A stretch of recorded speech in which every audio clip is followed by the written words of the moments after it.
राम के जो भक्त हैं वो श्री राम के रंग में किस तरह से रंगे हुए दिखाई दे रहे हैं और यकीनन आज अयोध्या की जो तस्वीर है वो बेहद अद्भुत है। चारों तरफ आप देखेंगे तो भक्तों का सैलाब जिस तरह से उमड़ा हुआ है वो अपने आप में जय श्री राम के नारे के साथ इंतजार कर रहा है उस खास क्षण का, पल का, जब भगवान श्री राम प्रकट होंगे और उसके बाद उनका सूर्य तलक किया जाएगा।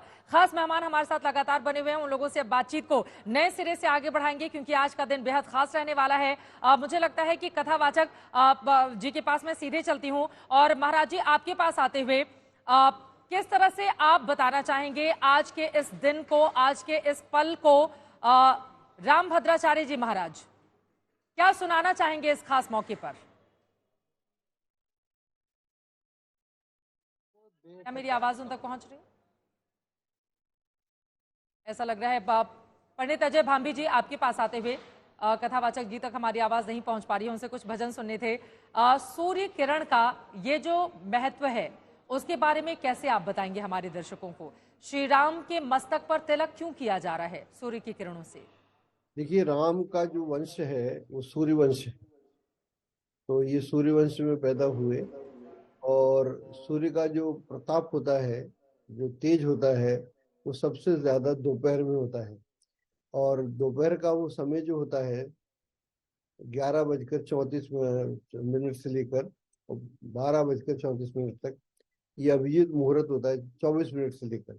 तो अभिजीत मुहूर्त का मतलब ये है कि शुद्ध मुहूर्त, इस मुहूर्त में और हमें कुछ नहीं करना होता।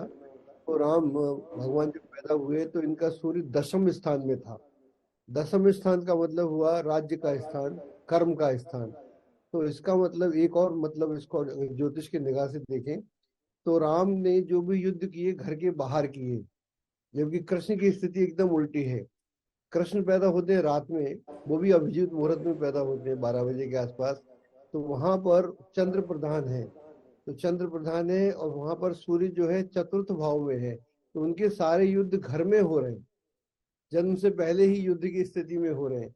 और राम के सारे युद्ध बाहर हो रहे हैं। तो पहला अर्थ तो ये हुआ कि सूर्य प्रधान होने का।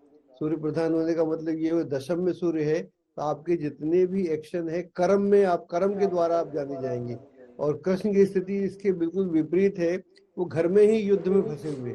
जन्म से पहले ही जन्म से पहले ही उनकी कई कई जो भी उनके भाई बहन हुए उनकी वहां हत्या कर दी गई। ये सारी स्थिति वहां देखने को मिलती है। कंस का जो ठीक है, राज था। पीटी सहारे जी भी हमारे साथ जुड़े हुए हैं, आपके पास भी मैं फौरन आऊंगी। दिल्ली यूनिवर्सिटी के आप प्रोफेसर हैं। राम दिनेशाचार्य जी महाराज भी हमारे साथ जुड़े हुए हैं, आप कथावाचक हैं और स्टूडियो में स्वामी दीपांकर जी हमारे साथ जुड़े हुए हैं। लगातार ये बड़ी कवरेज जारी है। आज का दिन बेहद खास है। भगवान श्री राम एक तरफ प्रकट होंगे तो दूसरी तरफ सूर्य खुद आएंगे उनका तिलक करने के लिए।